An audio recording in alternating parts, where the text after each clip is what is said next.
നയൻതാരയുടെ ആദ്യ തമിഴ് സിനിമയായിരുന്നു അയ്യ.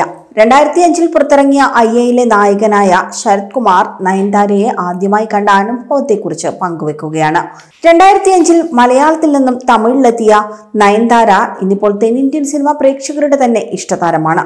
സൗത്ത് ഇന്ത്യയിൽ നിന്ന് ഏറ്റവും കൂടുതൽ താരമൂല്യമുള്ള നടിയാണ്. ലേഡി സൂപ്പർ സ്റ്റാറായി അറിയപ്പെടുന്ന നയൻതാര.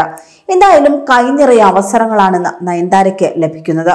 നായിക പ്രാധാന്യമുള്ള സിനിമകളാണ് കൂടുതലായും നയൻതാര ഇന്ന് ചെയ്യുന്നത്. ഇന്ന് നയൻതാരയ്ക്കായി തിരക്കഥകൾ എഴുതാനും സിനിമ നിർമ്മിക്കാനും ഫിലിം മേക്കേഴ്സും നിർമ്മാതാക്കളും ഒക്കെ തയ്യാറാണ്. നയൻതാരയുടെ താരമൂല്യവും ജനപ്രീതിയും തന്നെയാണ് ഇതിന് പിന്നിലുള്ള കാരണം. 2003 മനസ്സിനക്കരെ എന്ന സിനിമയിലൂടെയായിരുന്നു നയൻതാര അഭിനയത്തിലേക്ക് കടന്നു വന്നത്.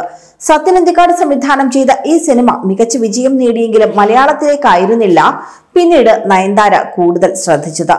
കരിയർ തുടങ്ങി അധികം വൈകാതെ തന്നെ നയൻതാര തമിഴ് സിനിമാ ലോകത്തേക്ക് ചുവട് മാറ്റുകയും ചെയ്തു.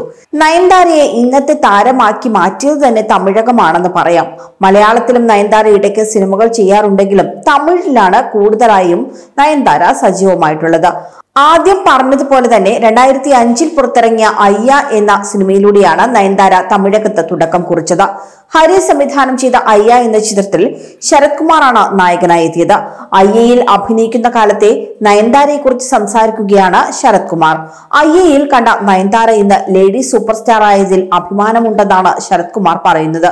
നമ്മുടെ കൂടെ തുടക്കം കുറിച്ചവർ വിജയം കൈവരിച്ചു എന്നതിലും തനിക്ക് അഭിമാനമുണ്ടെന്നും അയ്യയുടെ ഷൂട്ടിന് നയൻതാര വന്ന ആദ്യ ദിവസം തനിക്ക് മറക്കാൻ സാധിക്കില്ല എന്നും ശരത് കുമാർ കൂട്ടിച്ചേർത്തു. ഗ്രാമീണ പെൺകുട്ടിയായാണ് സിനിമയിൽ നയൻതാര അഭിനയിക്കുന്നത്. ആദ്യ ദിവസം ലൊക്കേഷനിലേക്ക് നയൻതാര വന്നിരിക്കുന്നത് മോഡേൺ ഡ്രസ്സിലായിരുന്നു. അയ്യയുടെ സംവിധായകനായ ഹരി ഇത് കണ്ട് ദേഷ്യപ്പെട്ടുവെന്നും ശരത് കുമാർ ഓർമ്മിക്കുന്നുണ്ട്. സംവിധായകൻ നയൻതാരയുടെ റൂമിലേക്ക് തിരിച്ചു പോകൂ, എങ്ങനെയാണ് നിന്നെ സിനിമയ്ക്കായി സങ്കല്പിച്ചത്, എന്നിട്ട് മോഡേൺ ഡ്രസ്സിൽ വന്നിരിക്കുന്നു എന്ന് ദേഷ്യപ്പെട്ട് പറഞ്ഞു. ഒപ്പം നയൻതാരയെ കൂട്ടിക്കൊണ്ടു പോകൂ എന്ന് തന്നോട് പറഞ്ഞുവെന്നും ശരത് കുമാർ കൂട്ടിച്ചേർത്തു. അതേസമയം ഇപ്പോൾ നയൻതാര ഒരുപാട് ട്രാൻസ്ഫോം ചെയ്തുവെന്നും ഒരുപാട് അഭിനന്ദിക്കേണ്ട സ്ത്രീയാണ് നയൻതാര എന്നും ശരത് കുമാർ അഭിപ്രായപ്പെടുന്നുണ്ട്. ഒരു തമിഴ് ഓൺലൈൻ മാധ്യമത്തിന് നൽകിയ അഭിമുഖത്തിലാണ് ശരത് കുമാറിന്റെ പ്രതികരണം. നടി നമിതയ്ക്കൊപ്പമുള്ള അനുഭവങ്ങളും ശരത് കുമാർ പങ്കുവെക്കുന്നുണ്ട്. നമിത തന്റെ നല്ല സുഹൃത്താണെന്നും വിവാഹത്തിന് ഒരുപാട് പേരെ ക്ഷണിച്ചിട്ടില്ലായിരുന്നുവെന്നും പക്ഷെ തന്നെയും ഭാര്യ രാധികയെയും നമിത വിളിച്ചിരുന്നുവെന്നും ശരത് കുമാർ പറയുന്നു. വിവാഹവേദിയിൽ വെച്ച് നമിത തന്റെ കാലിൽ വീണ് അനുഗ്രഹം വാങ്ങിയിരുന്നുവെന്നും ശരത് കുമാർ ഓർമ്മിച്ചു. തന്നോടൊപ്പം ഒന്നിലേറെ സിനിമകളിൽ അഭിനയിച്ച കനകയെക്കുറിച്ചും ശരത് കുമാർ സംസാരിക്കുന്നുണ്ട്.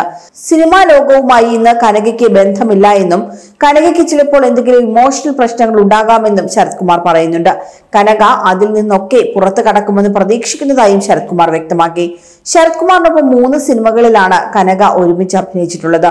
സിംഹരാശി, ചാമുണ്ടി, സീത എന്നിവയാണ് ഈ 3 സിനിമകൾ. വർഷങ്ങളായി സിനിമാ രംഗത്തു നിന്നും മാറി നിൽക്കുകയാണ് ഇപ്പോൾ കനക. അമ്മയുടെ മരണശേഷമാണ് കനക സിനിമാ ലോകത്തു നിന്നും അകന്നത്. അടുത്തിടെ കനകയുടെ ഫോട്ടോകൾ സോഷ്യൽ മീഡിയയിലൂടെ പുറത്തു വന്നിരുന്നു.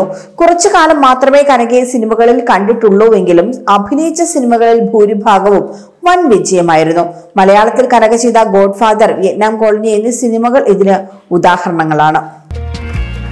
കൂടുതൽ വാർത്തകൾക്കായി B4 Blaze ഫോളോ ചെയ്യൂ, സബ്സ്ക്രൈബ് ചെയ്യൂ.